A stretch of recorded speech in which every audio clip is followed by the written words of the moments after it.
नमस्कार, मैं धीरज शर्मा मेरे YouTube चैनल मैथ्स बाय धीरज शर्मा में आप लोगों का स्वागत करता हूं, अभिनंदन करता हूं। दोस्तों, हम लोग लास्ट क्लास के अंदर एलिगेशन के क्वेश्चन कर रहे हैं और एलिगेशन के अंदर मैं आप लोगों को परसेंटेज और प्रॉफिट एंड लॉस के क्वेश्चन कंप्लीट करा चुका हूं। लास्ट वीडियो में हम लोग बात कर रहे हैं एवरेज के क्वेश्चन और लास्ट वीडियो में एवरेज के मैं 2 क्वेश्चन आप लोगों को करा चुका हूं। यहां से हम लोग एवरेज को आगे बढ़ाते हैं और जैसा कि आप देख पा रहे हैं कि बोर्ड पे मैंने 2 क्वेश्चन सामने लिखे हुए हैं। चलिए यहीं से हम लोग शुरुआत करते हैं। तो सबसे पहले हम लोग इस क्वेश्चन की बात करेंगे। इसको सॉल्व करने के बाद हम सेकंड क्वेश्चन को सॉल्व करेंगे। फर्स्ट क्वेश्चन की सबसे पहले हम लोग बात करें। तो पहले क्वेश्चन आप लोग सुनिए। क्वेश्चन है 40 रुपए किलोग्राम और 64 रुपए किलोग्राम वाले 2 अलग अलग तरह के दूध को यदि मैं 3:5 में मिला दूं तो इनसे बनने वाले मिश्रण का औसत मूल्य क्या होगा। देखिए, इस तरह के क्वेश्चन हम लोग कल कर चुके हैं, बस सिर्फ लैंग्वेज चेंज होती है और सिर्फ आपको कॉन्सेप्ट वही रखना है, सिर्फ लैंग्वेज का ध्यान जरूर रखना है। वापस एक बार क्वेश्चन बोलता हूं। 40 रुपए किलोग्राम और 64 रुपए किलोग्राम वाले 2 अलग अलग तरह के दूध को 3:5 में मिलाने पर मिश्रण का औसत मूल्य क्या होगा। चलिए मैं इसको शुरुआत में सॉल्व करता हूं, जल्दी से आप लोग ध्यान दें। देखिए, मैंने आप लोगों से बोला कि एक दूध का मूल्य है 40 रुपए किलोग्राम और दूसरे का है 64 रुपए किलोग्राम। तो यहां पर हम लोगों ने लिखा 40 रुपए किलोग्राम और यहां हम लोगों ने लिख दिया 64 रुपए किलोग्राम। और अब आप मुझे बताओ 40 और 64 वाले दूध को किस अनुपात में हम लोग मिलाने वाले हैं। तो आप बोलेंगे सर 3:5 में हम मिलाने वाले हैं। तो मिलाए गए दोनों वेरिएबल की मात्राओं का अनुपात भी हमें क्वेश्चन में दे रखा है और वो अनुपात कितना है, 3:5। ठीक है, मेरे पास में 2 तरह के दूध हैं, एक 40 रुपए किलोग्राम का और एक 64 रुपए किलोग्राम का, और इन दोनों को हमने 3:5 के अनुपात में मिला दिया। अब क्वेश्चन आपसे पूछ रहे हैं कि जब आप इस अनुपात में दोनों को मिला देंगे तो जो मिश्रण बनेगा उसकी औसत मूल्य या औसत प्राइस क्या होगी। इसका मतलब यदि हम लोग इन दोनों को आपस में मिला दें तो यहां पर जो इनका औसत प्राइस आएगा वो आप लोगों से पूछा जा रहा है। तो इस तरह का क्वेश्चन हम लोग लास्ट क्लास में कर चुके हैं, सिर्फ लैंग्वेज का थोड़ा सा अंतर है और कहीं कुछ नहीं है। आप मुझे बताओ, यदि हमें ये मीड वाला वैल्यू या एवरेज जो प्राइस हमें बताना है उसको निकालने के लिए हमें इन 2 संख्याओं की जरूरत पड़ने वाली है। और आप मुझे बताओ, इन दोनों संख्याओं को हम लोग बता चुके हैं कि ये एलिगेशन रेशियो है, मिश्रण अनुपात है। मैं कई बार ये लाइन रिपीट कर चुका हूं कि ये जो मिश्रण का अनुपात होगा ये वेरिएबल की मात्राओं के अनुपात के बराबर होगा। वापस से बोलता हूं कि इन दोनों वेरिएबल को आप जिस अनुपात में मिला रहे हैं वही अनुपात आप लोगों को यहां पर भी मिलना चाहिए, मतलब दोनों अनुपात क्या होंगे, समान होंगे। उसके बाद मैंने आप लोगों को ये बताया था कि इस मात्राओं के जो अनुपात को हम लोग किसमें बांटेंगे। तो आप बोलोगे सर इस मात्रा के अनुपात को हम लोग इनके अंतर को आपस में बांट दें। तो आप मुझे बताओ इस अनुपात में हम लोग कौन सी वैल्यू को बांटने वाले हैं। तो आप बोलोगे सर 40 और 64 के अंतर को हम लोग बांटने वाले हैं। तो 40 और 64 का अंतर आ जाएगा कितना, 24 या 24। ठीक है, यहां तक का काम। सबसे पहले मात्राओं का अनुपात आपको क्वेश्चन में दिया हुआ है 3:5। फिर आप कह रहे हैं कि इस अनुपात में हम लोग किसे बांटेंगे। एलिगेशन का थर्ड कांसेप्ट ये कहता है कि इस मिश्रण अनुपात के अंदर हम लोग किसे बांटेंगे। आप बोलेंगे सर इन दोनों के अंतर को बांटेंगे। तो इन दोनों का अंतर मेरे पास में आ चुका है 24। तो क्वेश्चन हमें ये कह रहा है कि आप 24 को किस अनुपात में बांट दें। तो आप बोलोगे सर 3:5 में बांट। ठीक है, अब आप मुझे बताओ, यदि मैं 24 को 3:5 में बांटूंगा तो मैं आपसे पूछूं 24 कितने भागों के बराबर होगा। तो आप बोलोगे सर 3 इसको देने हैं, 5 इसको देने हैं, मतलब 8 भागों के बराबर होगा। तो 8 भागों का मान यदि 24 है तो आप बोलोगे सर 1 भाग का मान कितना होगा, 3 होगा।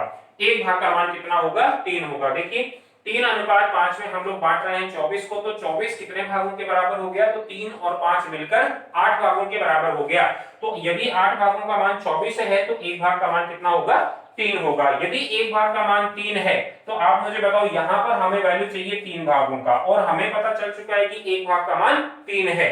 यदि 1 भाग का मान 3 है तो 3 भागों का मान यदि मुझे निकालना है तो मैं 3 को 3 से मल्टीप्लाई करूंगा और मेरे पास में 3 भागों का मान कितना आ जाएगा, 9 आ जाएगा।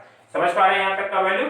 उसके बाद यदि हम बात करें कि 3 भागों का मान हमें मिल चुका है, अब हम लोग निकाल रहे हैं 5 भागों का मान। तो मुझे बताओ 1 भाग का मान 3 है। यदि 1 भाग का मान 3 है तो 5 भागों का मान निकालने के लिए 5 से मल्टीप्लाई करूंगा और 5 भागों का मान कितना आ जाएगा, 15 या 15। तो मेरे पास में 3 भागों का मान भी आ चुका है और 5 भागों का मान 15 भी आ चुका है। याद करिए एलिगेशन का थर्ड कॉन्सेप्ट ये कहता है कि इन दोनों में से जो छोटी वैल्यू है उसमें सामने वाला वैल्यू हमेशा जुड़ेगा और जो बड़ी वाली वैल्यू है उसमें से सामने वाला वैल्यू हमेशा माइनस होगा। तो आप मुझे बताओ इन दोनों में से छोटा कौन है? तो आप बोलेंगे सर 40 है, तो छोटी वाली वैल्यू में मुझे सामने वाली वैल्यू को क्या करना होगा? जोड़ना होगा। तो यदि मैं यहाँ पर 40 + 15 लिखूंगा तो आप बोलेंगे सर हमारे इस क्वेश्चन का आंसर कितना आ जाना चाहिए? 55 या 55 आ जाना चाहिए। एक तरफ से हमने वैल्यू चेक कर लिया कि छोटी वैल्यू में हमने इसको जोड़ दिया। यदि हम लोग दूसरी तरफ से इसको सोचें तो आप बोलोगे सर बड़े में से इसको माइनस करेंगे सामने वाले को, तो आप देखो 64 में से यदि मैं 9 माइनस करूंगा तो भी मेरे पास मेरा आंसर क्या होगा? 55। तो हम लोग क्लियर कर चुके हैं कि इस क्वेश्चन का जो फर्स्ट क्वेश्चन लिखा हुआ है इस क्वेश्चन का आंसर हमारे लिए क्या आ जाना चाहिए? 55 रुपए आ जाना चाहिए। मतलब क्वेश्चन का सॉल्यूशन क्या आया? देखिए यदि हम लोग 40 और 64 रुपए किलोग्राम वाले दो दूध हैं मेरे पास, उनको हम 3:5 में मिला दें तो उनसे जो मिश्रण बनेगा भाई और उस मिश्रण की औसत कीमत क्या होगी? 55 रुपए किलोग्राम। ये 55 हम लोगों ने कैसे निकाला? यहाँ पर पूरी तरह से सॉल्व किया हुआ है। उम्मीद कर रहा हूं आप लोग इसको ठीक ढंग से समझ पा रहे होंगे, क्योंकि ये चीजें हम लोग कई बार पढ़ चुके हैं, बहुत बार मैं इन चीजों को रिपीट कर चुका हूं। सिर्फ लैंग्वेज चेंज होती है, कॉन्सेप्ट आप लोगों के वहीं के वहीं हैं। एलिगेशन के सिर्फ 3 कॉन्सेप्ट हैं, तीनों को ध्यान रखिए। बहुत जगह बहुत क्वेश्चन आप इनसे सॉल्व कर सकते हैं। जल्दी से आप इसे नोट करिए, फिर हम लोग आते हैं सेकंड क्वेश्चन में। जल्दी से नोट करें।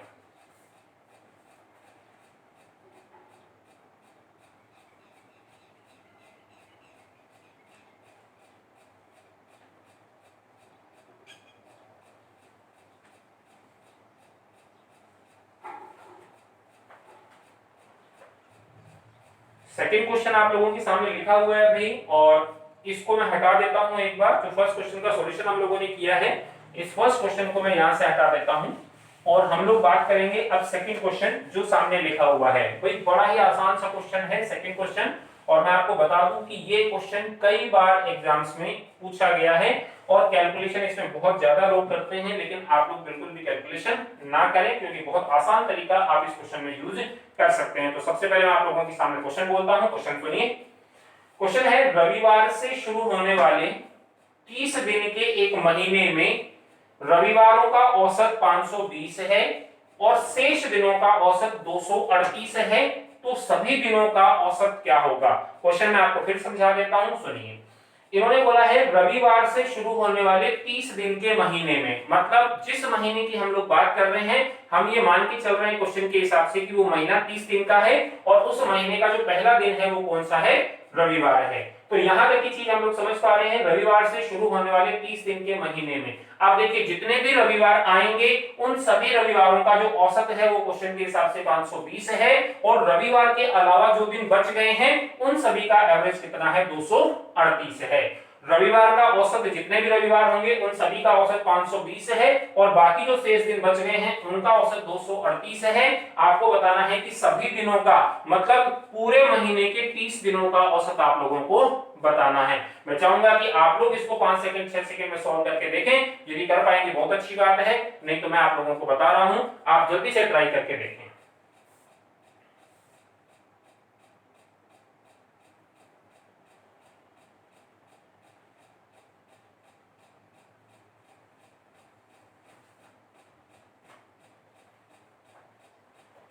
उम्मीद है आप लोगों ने कर लिया होगा भाई। क्वेश्चन नहीं किया है तो हम लोग मिलकर सॉल्व करते हैं। आप जरा ध्यान से देखें, इस क्वेश्चन के अंदर बहुत आसान सा क्वेश्चन है, कहीं कुछ नहीं है। आप मुझे बताओ कि सबसे पहले हमें ये बोला गया है कि सर 30 दिन है महीने में, टोटल मेरे पास में जो दिन है वो हम लोग बात कर रहे हैं 30 दिनों की, और 30 दिनों के अंदर हमें ये बोला गया है कि ये महीना कहां से शुरू हो रहा है? तो आप बोलोगे सर रविवार से शुरू हो रहा है। तो आप मुझे बताओ यदि महीने का पहला दिन रविवार है तो अगला रविवार कितने दिन बाद आएगा? ये सब चीजें आप लोगों ने रीजनिंग में पढ़ी होंगी। मैं आप लोगों को बता देता हूं कि यहाँ पर यदि 1 तारीख को संडे है, रविवार है, तो अगला जो संडे आएगा भाई वो कितने दिन बाद आएगा?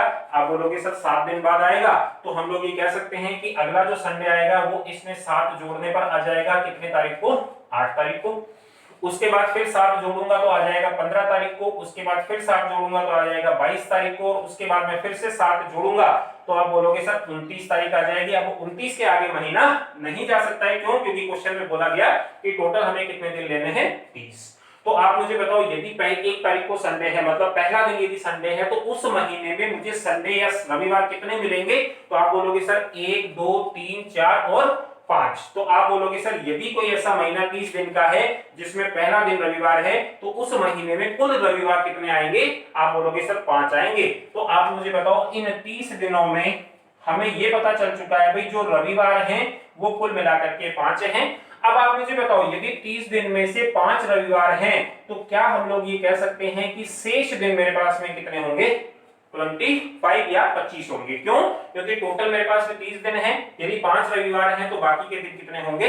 25 होंगे। अब सुनिए, अब इन्होंने क्वेश्चन बोला कि रविवार का जो औसत है वो 520 है। तो मैं यहां बोलता हूं कि इस रविवार का जो एवरेज है वो हमें दिया हुआ है क्वेश्चन में 520 और बाकी जो शेष दिन है उनका एवरेज हमें दिया हुआ है 238। तो आप लोगों ने यहां लिख दिया सर यहां का एवरेज है 238 और क्वेश्चन ये पूछ रहे हैं सभी दिनों का औसत। मुझे बताओ यदि मैं इनको मिलाऊंगा तो ही मेरे पास में सभी दिन बनेंगे। तो आप बताओ यदि इन दोनों को मैं मिलाता हूं तो सभी दिनों का एवरेज निकालने का मतलब इनको मिलाने पर यहां जो एवरेज प्राइस आएगा वो कितना होगा, वो आपसे क्वेश्चन में पूछ रहा है। चलिए हम लोग मिलकर इस क्वेश्चन को सॉल्व करते हैं। बहुत इजी सा क्वेश्चन है, वापस से आप देखेंगे वही काम फिर से आपको करना है। मुझे आप ये बताओ यदि हमें ये एवरेज वैल्यू कहीं पे निकालना होगा तो हम लोग इन दोनों संख्याओं को यूज करेंगे, लेकिन ये दोनों संख्याएं किस तरह से आएंगी, आपको कैसे मिलेंगी, ये आप लोगों को ध्यान होना चाहिए। देखिए मैं फिर बताता हूं, मैं कई बार ये बात बता चुका हूं कि यहां पर जो अनुपात होगा वही अनुपात आपको यहां पर मिलेगा। यहां पर मिलने का मतलब जिन दो वेरिएबल को आप मिला रहे हैं उनकी मात्राओं का अनुपात और उनका मिश्रण जो अनुपात होगा वो हमेशा समान होगा। तो आप मुझे बताओ हम लोग किसको मिला रहे हैं? तो आप बोलोगे सर 5 तो रविवार हैं और 25 दिन शेष हैं। तो आप बताओ यदि मेरे पास में मिलाए गए दोनों वेरिएबल का क्या मैं अनुपात निकाल सकता हूं? तो आप बोलोगे सर 5 और 25 का अनुपात हम लोग निकाल सकते हैं और 5 और 25 का जो अनुपात आ जाएगा भाई वो मेरे पास में 1:5 आ जाएगा। समझ पा रहे हैं? 5 और 25 का अनुपात मेरे पास में 1:5 आ गया। और मुझे बताओ एलिगेशन का थर्ड कॉन्सेप्ट ये कहता है कि इस अनुपात में हम लोग किसे बांटेंगे? आप बोलोगे सर इनके अंतर को बांट देंगे। तो आप बताओ 1:5 में मैं किसको बांटूंगा? आप बोलोगे सर उसी वैल्यू को बांटेंगे जो 520 और 238 का अंतर होगी। तो आप मुझे बताओ 520 और 238 का जो अंतर होगा वो कितना होगा? तो आप माइनस करेंगे तो ये जो अंतर आप लोगों को मिलेगा भाई ये मिल जाएगा 282 282। समझ पा रहे हैं? 1:5 में मैं किसको बांटूंगा? जो इन दोनों का अंतर होगा और इन दोनों का जो अंतर है वो 282 या 282 के बराबर आ गया है। अब आप मुझे बताओ कि 282 को हम लोगों को बांटना है 1:5 में। तो मैं आपसे पूछूं कि यदि हमें 282 को 1:5 में बांटना है तो 282 कितने भागों के बराबर है? तो आप बोलोगे सर 1 और 5 6 भागों के बराबर है। तो यदि मैं यहां पर लिख देता हूं 6 भाग, तो 1 भाग का मान निकालने के लिए मुझे क्या करना होगा? आप बोलोगे सर 282 6 भागों का मान है, तो 282 में यदि मैं 6 को डिवाइड कर दूंगा तो हमें 1 भाग का मान मिल जाएगा और ये आ जाएगा आपका 47। यदि आप 282 को 6 से डिवाइड करेंगे तो मेरे पास वैल्यू आ जाएगा 47। तो हमें 1 भाग का मान जो है वो मिल गया कितना? 47। तो मुझे बताओ हमें 1 भाग का मान यहां पर लिखना है और 5 भागों का मान यहां पर लिखना है। तो 1 भाग का मान मेरे पास में आ चुका है 47, 1 भाग का मान मैं निकाल चुका हूं 47। अब मुझे यहां पर वैल्यू चाहिए 5 भागों का। तो मुझे बताओ यदि 1 भाग का मान 47 है तो 5 से मल्टीप्लाई करूंगा तो 5 भागों का मान आ जाएगा। तो 5 भागों का मान मेरे पास में आ चुका है 235 या 235। समझ पा रहे होंगे सभी लोग? 1 भाग का मान मैं निकाल चुका हूं 47 और 5 भागों का मान मैं निकाल चुका हूं 235 या 235। अब आप मुझे बताओ एलिगेशन का थर्ड कांसेप्ट ये कहता है कि इन दोनों में से जो छोटी वैल्यू है उसमें सामने वाला वैल्यू प्लस हो जाएगा। तो छोटा वैल्यू इनमें से कौन सा है? आप बोलोगे सर 238 है। तो 238 में मुझे किसको जोड़ना पड़ेगा? आप आंसर देंगे सर 47 को। अपोजिट वैल्यू को जो सामने लिखा हुआ है उसको मुझे जोड़ना होगा। यदि मैं इन दोनों को जोड़ लेता हूं तो आप मुझे बताओ इनको जोड़ने पर मेरा जो आंसर आ जाना चाहिए वो 285 आना चाहिए। उम्मीद करता हूं समझ पा रहे होंगे भाई। अभी हम लोगों ने छोटी वैल्यू में सामने वाले वैल्यू को प्लस करके आंसर दे दिया। यही काम हम दूसरी तरफ भी कर सकते हैं बड़ी वैल्यू से, लेकिन बड़ी वैल्यू में अपोजिट वैल्यू को मैं क्या करूंगा? माइनस करूंगा। तो देखिए 520 के अपोजिट क्या लिखा हुआ है? आप बोलोगे सर 235। तो यदि मैं 520 में से 235 को यदि माइनस भी करूंगा तो भी मेरे पास वैल्यू कितना आ जाएगा? 285। तो हम ये कह सकते हैं कि इन पूरे महीने का जो एवरेज होगा, मतलब इस क्वेश्चन का जो आंसर होगा भाई वो आंसर आ जाएगा 285। उम्मीद कर रहा हूँ समझ पा रहे होंगे सभी लोग, क्योंकि इस तरह की चीजें हम लोग पहले कर चुके हैं। कॉन्सेप्ट मैं आप लोगों को बता चुका हूँ, सिर्फ लैंग्वेज अलग होती है, क्वेश्चन आप लोगों को अलग लगता है, कॉन्सेप्ट सेम है। कॉन्सेप्ट को दिमाग में सेट कर लीजिए, जल्दी से इसको नोट कर लें। एक बार हम फिर से इसको रिपीट करें, फिर हम अगले क्वेश्चन की तरफ आगे बढ़ेंगे। जल्दी से आप लोग इसको पहले नोट करें।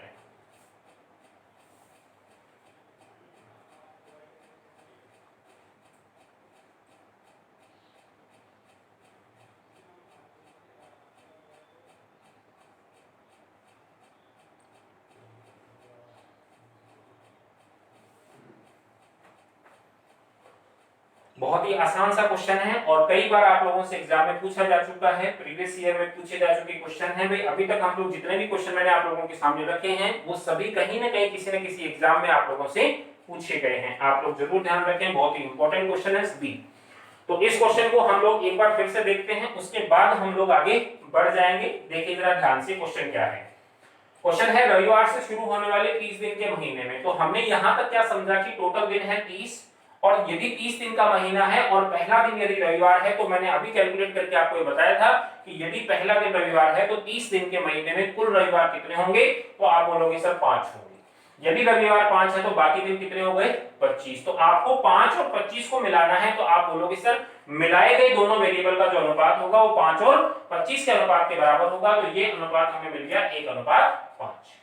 उसके बाद क्वेश्चन हमें ये कह रहा है कि रविवार का जो एवरेज है वो 520 है और शेष दिनों का जो एवरेज है वो 238 है, और आपको बोला गया कि इन सबको मिला दूं तो टोटल एवरेज कितना होगा। ये क्वेश्चन आप लोगों से पूछा जा रहा है। मुझे बताओ, हम लोगों ने ये अनुपात निकाल लिया। हम लोग ये जानते हैं कि मात्राओं के अनुपात में हम लोग किसको बांटेंगे, आप बोलोगे सर इन दोनों के अंतर को बांटेंगे। तो आप 1:5 में किसको बांटने वाले हैं, 282 को। और जब आपने 282 को 1:5 में बांटा तो हमें एक भाग का मान मिल गया 47 और 5 भागों का मान मिल गया 235। उसके बाद हम लोगों ने बोला कि इनमें से जो छोटा वैल्यू है उसमें सामने वाला वैल्यू जोड़ेंगे, बड़े में से घटाएंगे, और जैसा ही आपने ये प्रोसेस किया आप लोगों को इस क्वेश्चन का आंसर मिल गया 285।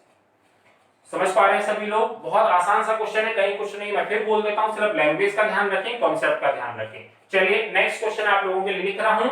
अगला क्वेश्चन मैं आप लोगों से पूछूंगा, आप लोग मुझे सॉल्व करके आंसर बताइएगा।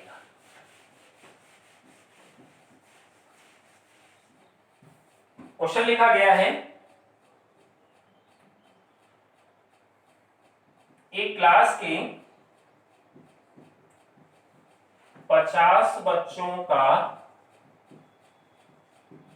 औसत वजन 40 किलोग्राम है और दूसरी क्लास के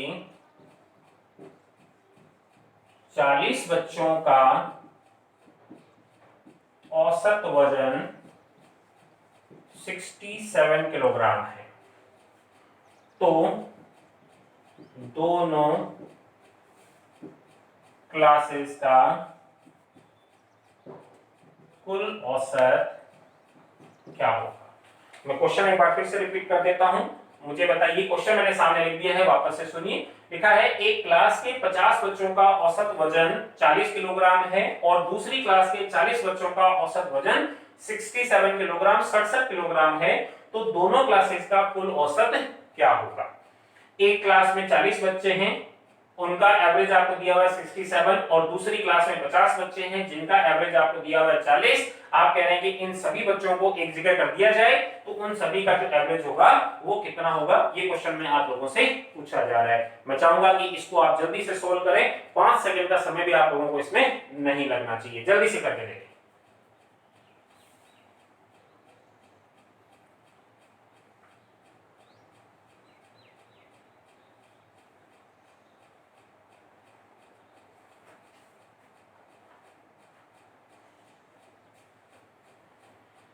कई लोगों ने कर लिया होगा भाई, मुझे तो उम्मीद है कि लगभग सभी लोगों ने कर लिया होगा, लेकिन फिर भी हम लोग एक बार चेक करते हैं क्वेश्चन को कि क्या इस क्वेश्चन का आंसर आना चाहिए। तो जरा ध्यान से देखिए, आप मुझे बताओ, हमारे पास इस क्वेश्चन में 2 क्लासें हमें लेनी है। देखिए मिश्रण पढ़ रहे हैं तो कहीं ना कहीं हम 2 चीजों को आपस में मिला रहे हैं। तो आप बताओ, यहाँ पर भी हम 2 क्लासों को आपस में मिक्स कर रहे हैं। पहली क्लास में कितने लोग हैं, जैसे मैंने लिख दिया भाई, यहाँ पर लिखा हुआ है ये क्लास 1 है और यहाँ पर हमने लिख दिया कि ये क्लास 2 है। अब आप सुनिए, पहली क्लास में कितने लोग हैं? आप बोलोगे सर 50 बच्चे हैं। और सेकंड क्लास में कितने बच्चे हैं? आप बोलोगे सर 40 बच्चे हैं। ठीक है, अब आप देखो, आपने बोला कि पहली वाली क्लास की 50 बच्चों का जो एवरेज है वो 40 किलोग्राम है, तो आप बोलोगे सर इन 50 बच्चों का एवरेज हमें मिल गया 40 किलोग्राम। ठीक है, और सेकेंड में दूसरे 40 बच्चों का जो एवरेज है वो हमें मिल गया 67 किलोग्राम। ठीक है, और अब आपसे क्वेश्चन पूछ रहा है कि दोनों क्लास को आपस में मिला दें तो टोटल औसत क्या होगा। मतलब वापस से वही काम करना है कि हमें बोला गया कि इनको आपस में मिला दो तो ये वाला एवरेज क्या होगा। तो आप मुझे बताओ, ये दोनों वैल्यू हम लोगों को निकालनी, और ये निकालना बहुत ही आसान है, आप लोग ये जानते हैं। तो आप देखो, सबसे पहले देखो कि क्लास 1 और क्लास 2 में कितने कितने बच्चे हैं और उनको हम मिला रहे हैं। तो आप बताओ, एक में 50 बच्चे, दूसरे में 40, मतलब मिलाए गए दोनों वेरिएबल की मात्राएं हमें मिल चुकी हैं, एक में 50 है, दूसरे में 40 है। तो क्या हम लोग इन मात्राओं का अनुपात निकाल सकते हैं? तो आप बोलेंगे सर बिल्कुल निकाल सकते हैं, क्योंकि यहाँ पे 50 है, यहाँ 40 है, तो इन दोनों का जो अनुपात आ जाएगा वो आ जाएगा 5:4। ठीक है, यहाँ तक का काम। मिलाए गए दोनों वेरिएबल की मात्राएं हमें पता है 50 और 40, तो हम लोगों ने उनका अनुपात निकाला तो 5:4 आ गया। और हम लोग ये बहुत अच्छे से जानते हैं कि इस अनुपात में हमें किसे बांटना होगा। आप बोलोगे सर इनके अंतर को बांटना होगा। बहुत बारी चीजें हम लोग रिपीट कर चुके हैं, इस अनुपात में हम लोग किसे बांटेंगे। आप बोलोगे सर इस अनुपात में आप इन दोनों के अंतर को बांट दो, तो इन दोनों का अंतर आ जाएगा मेरे पास में 27। समझ पा रहे हैं? इसका मतलब ये हुआ कि हमें 27 को 5:4 में बांटना है। इसका मतलब 27 किलोग्राम को 5:4 में यदि मैं बांटूंगा तो मैं आपसे पूछूं 27 कितने भागों के बराबर हुआ, तो आप बोलोगे सर 5 और 4 9 भागों के बराबर होगा। और यदि 27 9 भागों के बराबर है तो एक भाग का मान कितना आ जाएगा? 3 किलोग्राम आ जाएगा। यदि 9 भागों का मान 27 है तो एक भाग का मान 3 आ जाएगा। ध्यान रहे, एक भाग का मान 3 आ चुका है, लेकिन हमें यहाँ पर 5 भागों का मान लिखना होगा। तो मुझे बताओ, यदि एक भाग का मान 3 है और यदि 5 भागों का मान आपको निकालना है तो क्या ये आंसर आपका 15 होगा? सेकेंड, यहां पर आपने 5 भागों का मान लिख दिया, तो हमें यहां पर कितने भागों का मान लिखना होगा? आप बोलोगे सर 4 भागों का मान लिखना होगा। एक भाग का मान कितना है? 3। यदि एक भाग का मान 3 है तो 4 भागों का मान कितना हो जाएगा? आप बोलोगे सर 12। बार बार हम लोग एक ही चीज कर रहे हैं भाई। अब आप मुझे बताओ, यहाँ पर ये दोनों वैल्यू आ चुकी हैं। इसके लिए मैंने आप लोगों को एक चीज बताई है कि इन दोनों में से जो छोटा वैल्यू होगा उसमें हम लोगों को सामने वाले वैल्यू को जोड़ना होगा। तो आप देखिए 40 और 67 में से छोटा कौन है? आप बोलोगे सर 40 है, तो 40 में सामने वाले वैल्यू को मुझे क्या करना होगा? प्लस करना होगा। यदि मैं 40 में इस 12 को प्लस कर देता हूं तो आप बोलोगे सर हमारे इस क्वेश्चन का आंसर कितना आ जाना चाहिए? 52 या 52। दूसरी तरफ से यदि हम लोग इसको चेक करें तो आप बोलोगे सर बड़ी वैल्यू में से सामने वाले को मुझे माइनस करना होगा। तो यदि मैं 67 में से 15 को माइनस कर देता हूं तो भी मेरा आंसर कितना आ जाएगा? 52 या 52। तो आप मुझे बताओ, हमारे इस क्वेश्चन का आंसर मेरे पास में कितना आ चुका है? 50। बार बार हम एक जैसी चीज पढ़ रहे हैं भाई, क्यों? क्योंकि लैंग्वेज अलग अलग है, बाकी आप देखें तो कॉन्सेप्ट बिल्कुल सेम है। जल्दी से आप इसे नोट करें, उसके बाद हम लोग आगे बढ़ते हैं।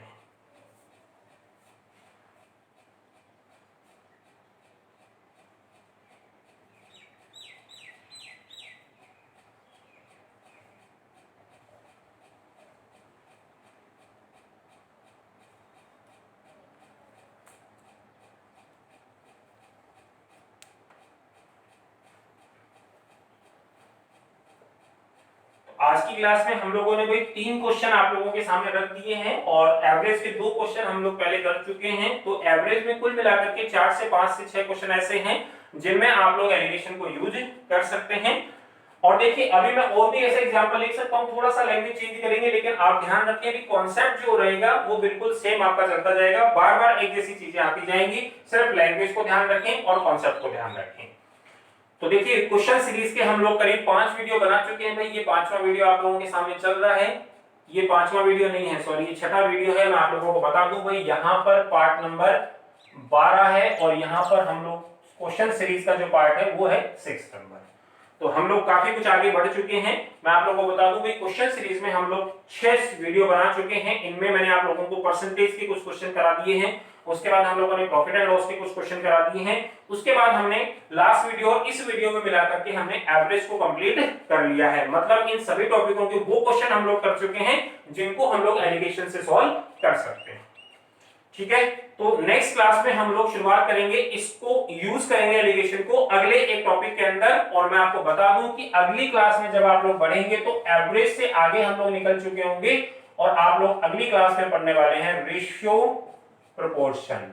रेशियो प्रोपोर्शन का मतलब है अनुपात समानुपात, मतलब अनुपात समानुपात में आप एलिगेशन को किस तरीके से यूज कर सकते हैं, इसकी चर्चा हम लोग अगली क्लास में करने वाले हैं। तो उम्मीद करता हूं भाई ये सभी चीजें आप लोगों को समझ आ रही होंगी। तो आज के लिए दोस्तों इतना ही। उम्मीद करता हूं आप लोग घर पे होंगे, सेफ होंगे। जाने से पहले आप लोगों को फिर से बोलूंगा कि यदि आप लोगों को वीडियो पसंद आ रहे हैं तो आप लोग इनको लाइक करें, ज्यादा से ज्यादा अपने दोस्तों को शेयर करें, जिससे सभी लोगों को फायदा मिल सके, और चैनल को सब्सक्राइब करना ना भूलें। तो दोस्तों आज के लिए इतना ही। अगली क्लास में हम लोग मिलेंगे अनुपात समानुपात के साथ। अनुपात समानुपात में वो क्वेश्चन जिनको आप एलिगेशन से सॉल्व कर सकते हैं। तो आज के लिए इतना ही। Thank you so much.